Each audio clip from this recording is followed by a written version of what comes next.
Bom dia, pessoal. A gente veio aqui hoje apresentar para vocês um pouquinho da nossa experiência sobre como é que a gente migrou, ou está migrando ainda, a gente vai falar um pouquinho ao longo da palestra, é um sistema legado de 5 anos atrás para tecnologias React. Eu sou Cat Martins, né, lá de uma empresa chamada Green Mile, lá em Fortaleza. Vou falar um pouquinho dela também depois. E aqui é o Cristiano Milfon. Hoje em dia ele está na Rivendell, mas ele já trabalhou com a gente lá na Green Mile e ele participou de todo esse processo de planejamento do processo de migração. Tá? Então, por isso que ele também vai falar um pouquinho sobre a experiência dele. Só rapidinho falando sobre a empresa. Green Mile é uma empresa que nasceu em 2012, há 5 anos atrás. Já tinha-se um produto que a visão da empresa era vender para o mundo todo. Então, em 2012, esse produto foi reformulado totalmente. E, hoje em dia, a gente tem cerca de 143 clientes ao longo do mundo todo. Né? Tem mais ou menos 8 países, agora deve ter mais, porque a empresa está crescendo, todo dia está criando, vindo clientes novos. Está internacionalizado em 3 idiomas. Quem já trabalhou com internacionalização sabe que tem algumas dificuldades quando a gente precisa fazer esse tipo de coisa. O nosso sistema se chama SaaS, né? Então, a gente está usando hoje em dia cerca de 250 servidores na Amazon. Dizem que o lá do Nordeste é o cliente que usa mais servidores da Amazon. Está atendendo cerca de 1 bilhão de requisições por mês e o nosso front-end ele tem cerca de 90 mil linhas de JavaScript.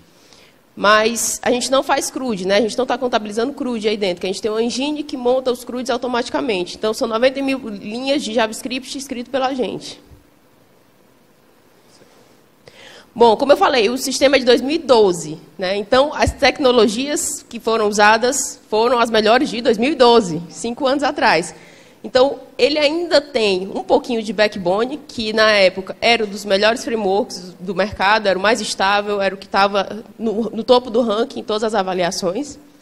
A gente usa fortemente o Leaflet, que é uma ferramentazinha para mapa. Grunt, jQuery, Slick Grid, a gente tem os grids meio dinâmicas lá. E, ao longo desses 5 anos, é engraçado que o código mostra para a gente como é que é a moda durante o desenvolvimento. Né? Então, tem aquele momento que jQuery estava no auge. Então, a gente colocava as coisas no DOM e depois mandava o jQuery inicializar tudo. E, durante esses 5 anos, a gente foi juntando essas técnicas diferentes de desenvolvimento e também foi acumulando alguns problemas. Né? Um deles é acoplamento. O código foi ficando muito acoplado. E acoplamento não só de código, mas também de funcionalidades. Esse botão aqui configura isso. Mas agora ele também podia configurar aquilo lá que está lá na outra tela, que não tem nada a ver com essa. Os testes ficaram muito complicados, são muito complicados de serem refeitos. Está passando muito rápido, bonito. Volta. A gente tem algumas partes do sistema, o controle manual do DOM. Então, isso é ruim para a gente, né? A gente tem que depender, tem que confiar no programador, além de ser um trabalho muito grande para a gente poder decidir o que é que entra e o que é que sai do DOM a todo momento. E tudo isso gerou um grande problema de performance, que é um dos problemas que a gente está tentando resolver com a migração. Esse aqui é um exemplo de tela que a gente tem lá. Essa é a tela principal do sistema. Dá para todo mundo ver? Ficou meio ruim. Mas, desse lado esquerdo... É direito para vocês, né? Desse lado esquerdo. Tem uma lista de rotas, é uma listagem simples, né? Uma lista de informações, só que essa lista de informações ela se comunica com essa outra parte aqui da direita, que também se comunica com o mapa. Né? Então, a gente tem muito acoplamento de funcionalidades, a gente tem muito comportamento do tipo, se eu mudar o dado num determinado ponto, ele tem que refletir no comportamento do outro componente. Qual tecnologia que ajuda nesse tipo de coisa? Né? Pode passar. Bom, aí considerando todos esses problemas de código, considerando essa característica do sistema de que eu não consigo alterar só uma lista de rotas aqui sem saber realmente onde é que ela vai impactar no sistema todo. Né? Isso tudo gerava diversos sentimentos no time. Né? O pessoal chegava todo hipster na empresa que tinha nojo de tocar no código backbone. A gente tinha medo de mexer no sistema e não saber o que é que vai quebrar. A própria equipe de QA tinha medo de não conseguir testar tudo que precisava durante a alteração. Então, tinha diversos tipos de problemas no sistema que acarretavam esse sentimento no time. E aí a gente decidiu a gente decidiu que a gente precisava mudar, né? E aí, considerando todos esses pontos, que a gente precisava de performance, a gente não queria mais ficar nós mesmos controlando o DOM manualmente, a gente queria que, baseado no dado de um componente, ele já refletisse em todos os outros componentes que tivessem relacionados a ele, a gente decidiu mudar para o ecossistema React, né? Na época ainda tinha um pouquinho daquele debate Angular ou React, e a gente decidiu migrar para o React. Então, a gente está incluindo a parte de React, Redux, Saga e todas as outras ferramentas que envolvem, né? O Jest para teste. E aqui é um pouquinho daquela tela também, que, por exemplo, desse lado direito, a gente tem uma configuração que diz o que é que vai mostrar no marker, no label do marker do mapa. Só que esse label também influencia lá na tela, e essa tela também tem uma configuração que, dependendo do estado do carrinho no mapa, ele vai estar desabilitado ou habilitado. Então, tudo isso eram indicadores que a gente, realmente, a melhor tecnologia para a gente era a React. E aí a gente beleza, a gente escolheu a tecnologia, a gente sabe que tem que trocar. Como é que a gente vai fazer essa troca? Sabendo que todo dia tem correção de bugs, todo dia tem novos improvements, solicitações de clientes, né? Então, uma das coisas que a gente fez, que a gente tentou, foi, olha, a partir do momento que a gente tocar no código, a gente migra ele para tecnologias React, a regra do escoteiro, né? Deixar o ambiente que a gente está mais limpo do que ele estava. E aí a gente tentou fazer isso aí com essa listinha lateral, que é bem simples, né? Putz, a gente é uma lista de dados, sabe? Beleza, tem alguns dados um pouco complexos, mas é uma listagem. Vai ser rapidinho. Pode passar.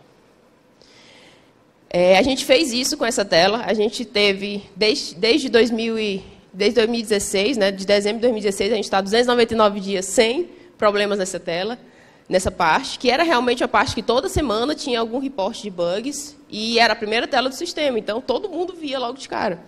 Só que, além de consertar todos os bugs dessa tela, também teve aí mais 10 bugs resolvidos em outras partes dos sistemas que acabou influenciando. Ou seja, sucesso, né? Funciona. A gente viu que o React realmente vai atender a gente. Foi caso de sucesso. Mais ou menos, né? Porque durante esse percurso, a gente queria, vamos trocar só essa listinha aqui lateral. Então, a gente foi lá para os nossos POs e disse, cara, a gente vai ter que pegar uma pessoa e alocar para isso. Não é teste de cliente, não vai ser vendido para o cliente, mas é uma coisa que a gente precisa para ter mais performance. A gente disse, não, a gente vai levar 2 semanas, é só uma listagem. E a gente levou 2 meses para isso, né? Então, isso, para quem tem um chefe ali do lado, sabe que teve pressão, teve pressão por entrega, logo pressão, porque tinha outras coisas na fila. E, durante essa alteração, não dá para ver muito, mas a gente alterou aí cerca de 8 mil linhas de código, né? Putz, era só uma listagem, a gente alterar 8 mil linhas de código. A gente mexeu aí em 500 arquivos e alterou mais ou menos 7 mil linhas de código. É só uma listagem. Putz, como assim a gente precisou de mexer tudo isso para poder refazer uma listagem? Aí a gente foi tentar entender por quê, né? Porque a infraestrutura do legado estava muito complicada de se alterar. Toda a parte de roteamento estava acoplada, a gente precisava desacoplar isso. A estrutura base de criação de abas do sistema estava tudo muito acoplado com coisas de jQuery, com coisas backbone. Então, para poder alterar aquela partezinha, a gente precisou alterar muita coisa do legado, né? E fora essa interação com outros componentes. A tela influencia outros componentes. Putz, mas a gente não queria mexer nesses outros componentes, a gente queria mexer só na tela, só na lista. Os outros componentes influenciando na lista, mas a gente não queria mexer nos outros componentes, a gente queria mexer só na lista. Mas a gente não conseguiu isso. Então, a gente viu que essa solução, a gente ia demorar mais 5 anos para poder fazer o sistema todo. E aí, a gente, naquele desespero, né, vamos sugerir outra coisa, vamos congelar a versão atual e começar tudo de novo.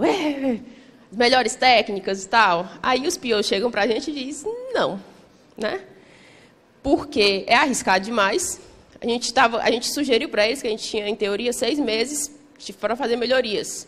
A gente, não, em 6 meses a gente refaz tudo. Se chama de 5 anos. Ok, a gente faz tudo em 6 meses.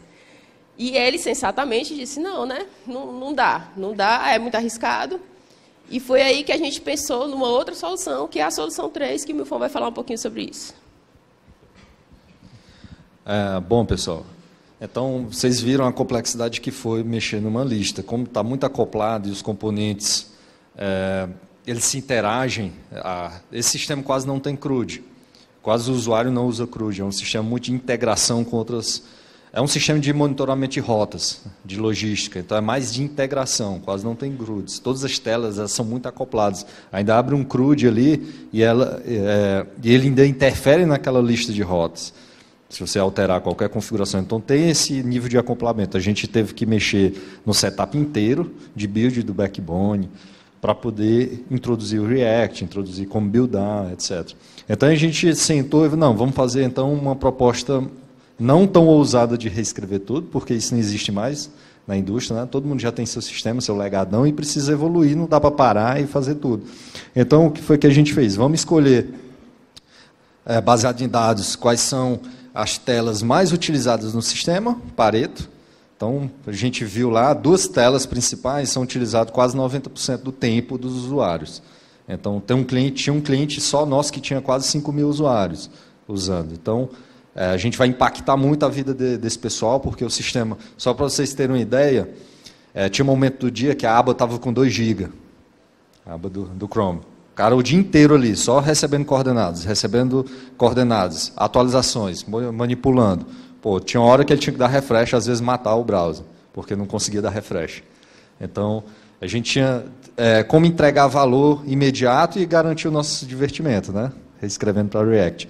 Então, a gente fez isso. Vamos escolher essas partes principais, transformar em bibliotecas, não componentes pequenos, mas a tela inteira, ou seja, considerando componente a própria aba ali, a Route Monitor, Route Detail, esse tipo de coisa.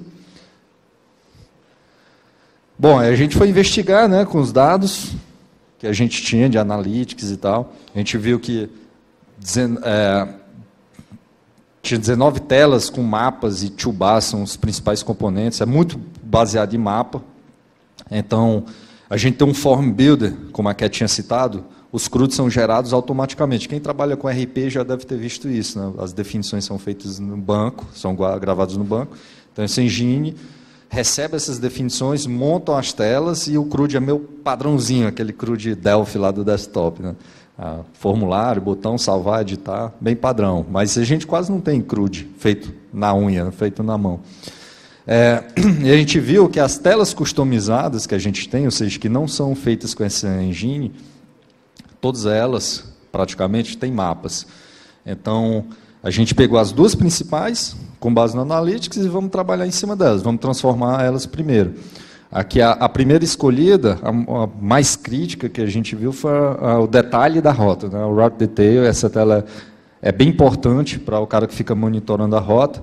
É o detalhe de uma rota só, que aquela primeira tela que vocês viram, são vários caminhões, são várias rotas. Aqui não, é especificamente de uma rota, só que são centenas de componentes aí, dando suporte para o cara que está analisando. Ele tem detalhe de um evento, ele tem detalhe do caminhão, ele tem detalhe da coordenada. Então, a coordenada mostra a direção. Então, enfim, é uma complexidade onde essas coisas se interagem. Essa grid aqui interage com o mapa, essa de baixo. E aquela toolbar, ela tem opções que configuram a visualização disso aí. Então, vamos transformar esse cara num componente React. Só que a gente, já pelo feeling do que tinha acontecido, já tinha planejado 2 meses, demos uma gordurinha, né, para fazer.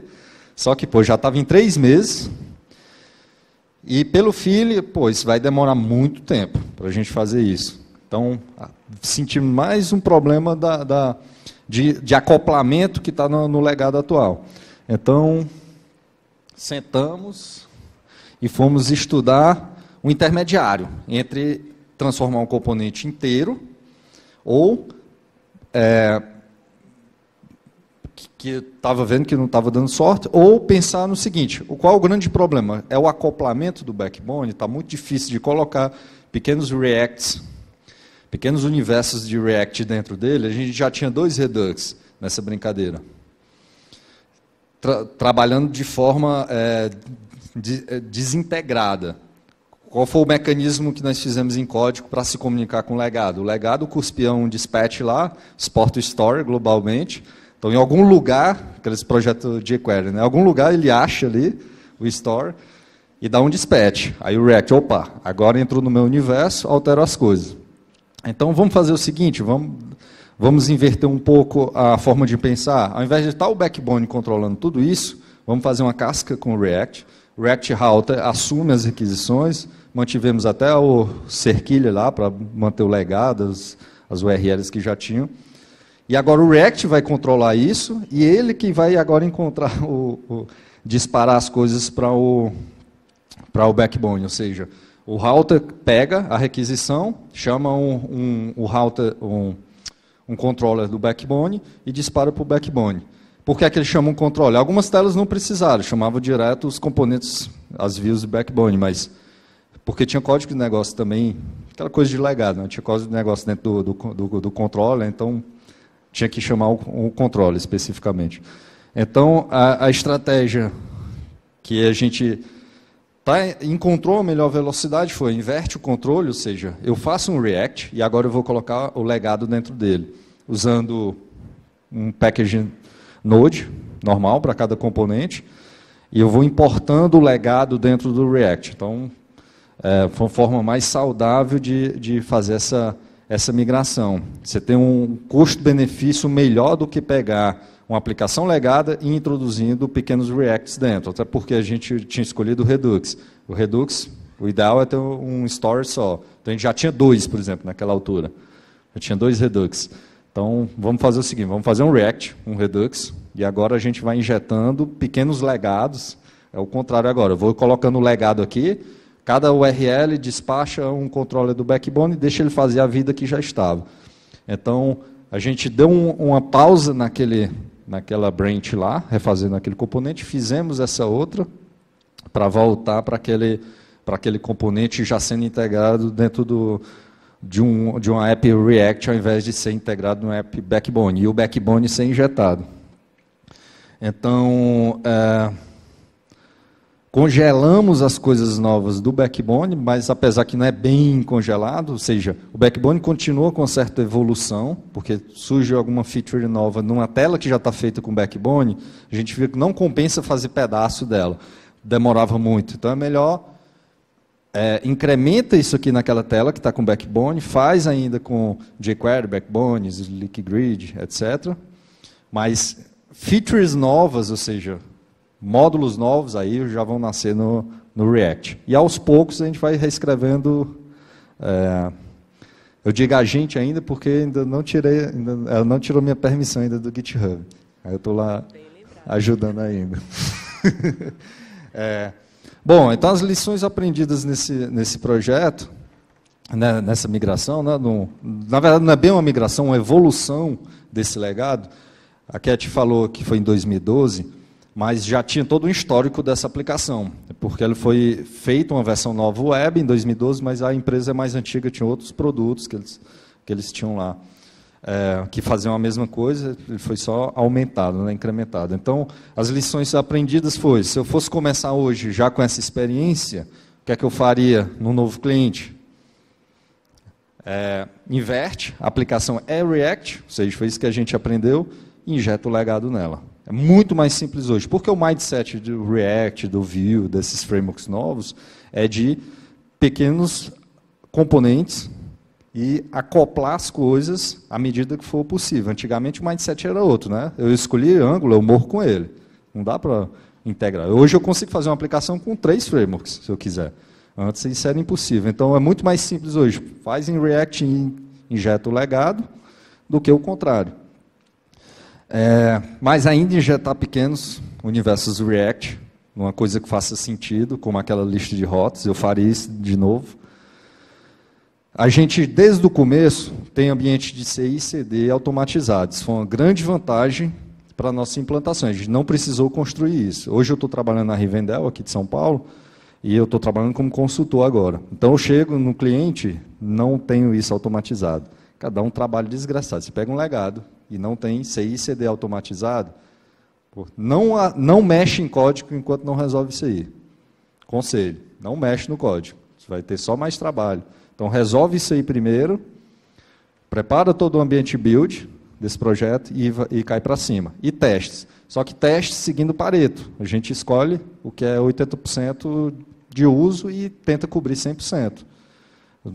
Eu acho quase impossível, num legado, você conseguir cobrir 100% em tudo antes de conseguir reescrever. Então é impossível. Então escolhe Pareto nisso aí. E é isso, pessoal. Bati meu recorde, inclusive.